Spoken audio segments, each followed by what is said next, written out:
Olá, sexto ano, tudo bem com vocês? Espero que sim.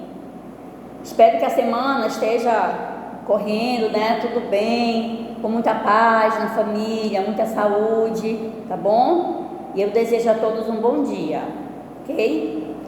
Você está pronto para nós continuarmos nossa história sobre a África? Então pegue seu livro e vamos acompanhar.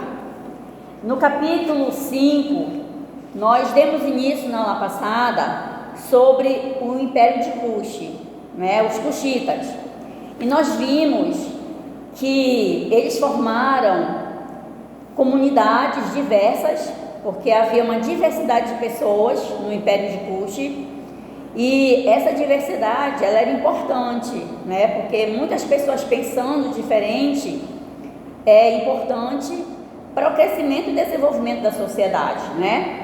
Então, nós vimos também que esse império, na página 25, ele se localizou numa região chamada Núbia, abaixo do Egito.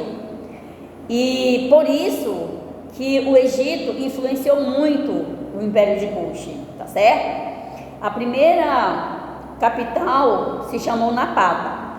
A segunda capital, ela já vai se chamar Meroé, tá certo? E nós vimos então que o Império de Kush era muito rico, havia muitas jazidas de ouro lá, né? E também o papel das mulheres Kushitas era um papel muito importante. Elas decidiam muitas coisas e ensinavam os príncipes, né, até a idade de 21 anos, tá bom? Hoje nós vamos ver um pouquinho a mais, só que dessa feita sobre o Império de Axum, tá bom? Na página 30 em diante. Vamos comigo?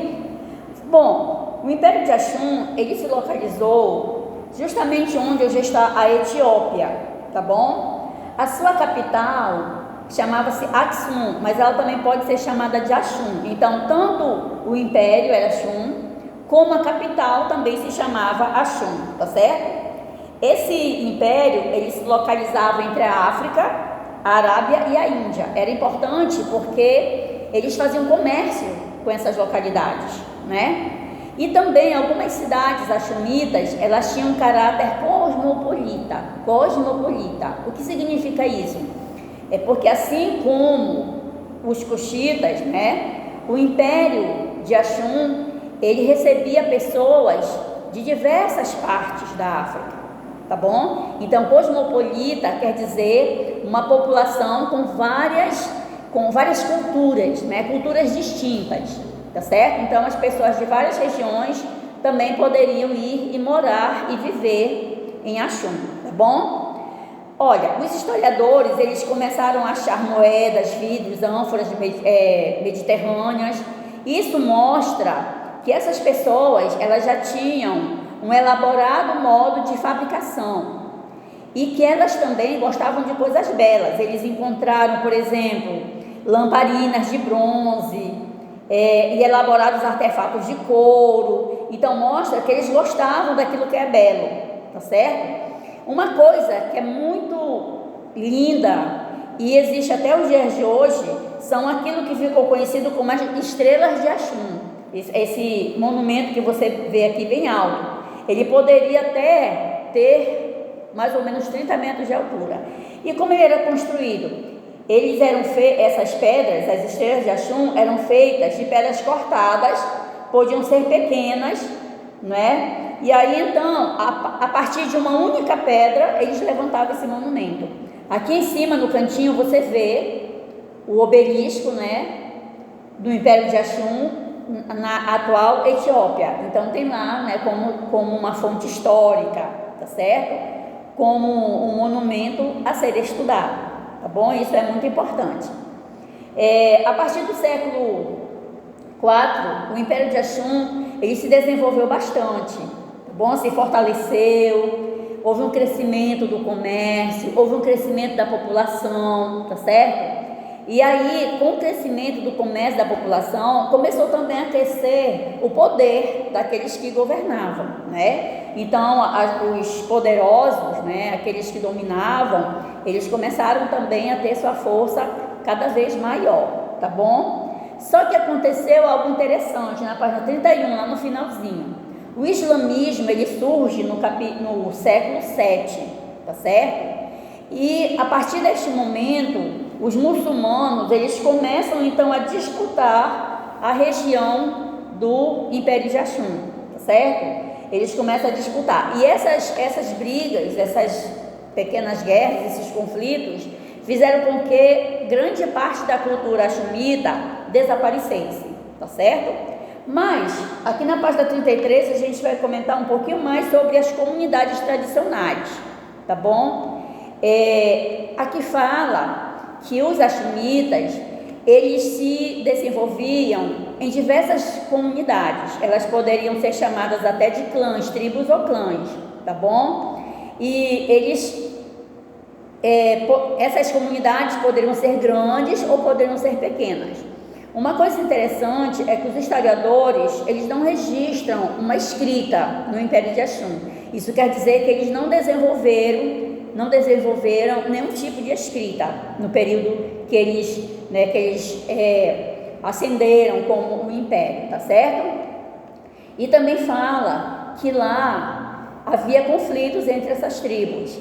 Algumas vezes havia até a escravidão, certo? E essa escravidão, ela poderia ser ou grande, né, de uma dimensão grande, ou poderia ser de uma dimensão pequena, tá certo? E aqui na página 34, nós vemos que os axumitas, eles também, assim como os cuxitas, eles também desenvolveram uma forma de comércio toda especial, através das trocas, tá bom? Eles trocavam produtos artesanais com alimentos de outras regiões, certo? E em alguns casos, houve até divisões mais profundas pelo controle do comércio, tá bom? Isso é porque eles estavam, né, vivendo em um império em ascensão, né, um império que estava crescendo. Então era muito comum que as pessoas que possuíssem mais mercadorias, que possuíssem mais terras, que possuíssem uma família mais numerosa, essas pessoas então elas eram tidas como as pessoas mais ricas da sociedade, tá certo? Aqui diz que pertencer a uma comunidade axumita era uma coisa muito importante. Quando, por exemplo, acontecia a escravização, aquele escravo, ele era tratado como estrangeiro, tá bom? Ele não podia fazer parte da comunidade. Então, só fazia parte da comunidade aqueles que realmente eram naturais, né, do Império de Axum. E terminando aqui, nos fala sobre as famílias do Império de Axum.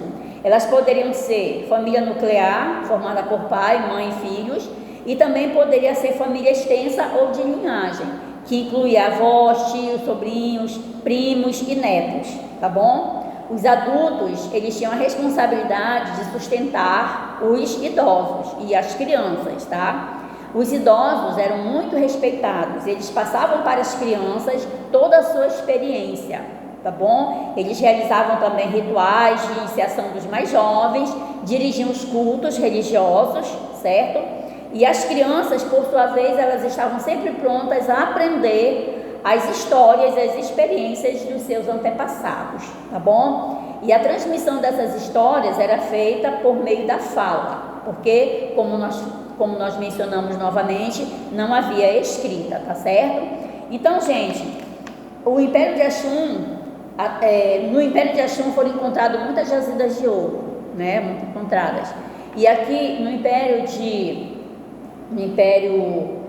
dos Axumitas, eu estava falando dos Cuxitas, lá em Cuxi encontraram muito ouro, né? E aqui no Império Axumita também encontraram muito ouro. Ou seja, a África toda, ela era um local onde era encontrado facilmente o ouro, né? Esse ouro só acabou justamente com a invasão, começando pelos europeus, né? E depois de outros povos que também, a partir do século XIX, resolveram dividir a África para si, tá bom? Então nós paramos por aqui na história dos povos de Axum. Espero que você tenha gostado. Nos encontramos outra vez. Tchau!